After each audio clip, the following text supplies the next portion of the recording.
really able to get enough weight and leverage out on that front to keep that front end down, because you don't want to get too high and unload them rear tires.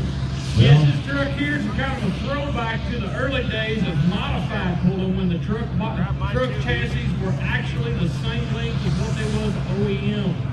Well, I would agree with you about the assessment as far as having enough weight on the nose, but two-wheel drive trucks with those long chassis pulling 6,200 pounds. Today they're allowed to be 8,500 pounds. I don't know what the truck's scaled at, but if it's weighted up that much, it may not matter.